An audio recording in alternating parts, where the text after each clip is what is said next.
sure to follow my Instagram, Josephine Recipe, and subscribe to my YouTube channel.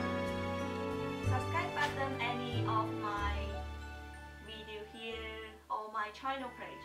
Don't forget to hit the ring button too, so you will never miss a single video of mine.